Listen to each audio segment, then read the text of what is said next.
Hello everyone! So, this is Edmond Mindaros channel at sa video ito ay pag-uusapan natin at i-guide ko kayo on how to view and monitor transaction history on RCBC Pulse app. Ginagamit mo ba ang RCBC Pulse app sa banking online, transfer money, paying bills at marami pang iba? Then i-guide kita kung paano ba natin i-view and i-monitor ang ating transaction history. Then stay tuned ka lang at start na natin. So ang next step ay kailangan mo lang mag-login sa iyong RCBC Pulse app and then click mo lang. At dito lang sa ating RCBC profile homepage. Then next step, dito lang sa kanyang main menu and then kailangan mo lang i-select dito yung transfer fund. At once na select mo na dito yung transfer your funds and then send your money where it needs to go, and then dito naman ay kailangan mo lang mag-scroll down. Okay, so scroll down lang tayo.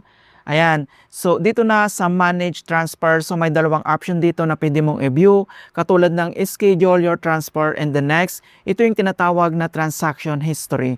So view and monitor your past transactions here, and then kailangan mo lang i-click yan.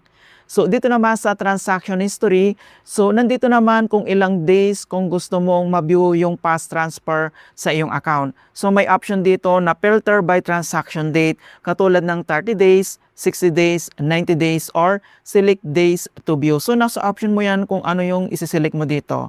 So dito naman sa baba, makikita mo dito yung option din kung ano nga transaction history yung gusto mong makita, katulad ng on RCBC, so RCBC to RCBC account. Ito naman yung local banks, ito yung tinatawag na local banks, BDO, BPI, and e-wallet natin, dito natin makikita, and dito naman yung pangatlo, ito yung foreign account.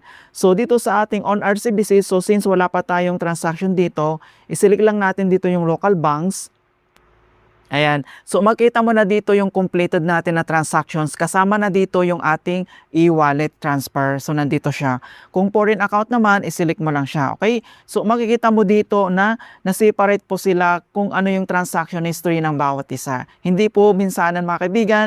So by category po siya on RCBC, local banks, and then yung ating foreign account. Ayan, so kung gusto mo naman i-select yung kanyang filter by transaction date, nasa option mo yan kung ilang days, kung ilang month, or kung ilang days yung gusto mo, or selection ng date mga kaibigan, pwede mo yan gawin dito. Okay? So napakadali lang naman kung paano natin i-view yung transaction history dito lang sa ating RCBC Pulse app. Enough na nakapagbigay ako ng konting kalaman at guide tungkol sa RCBC Pulse app tutorials. Thank you guys and see you in my next tutorials.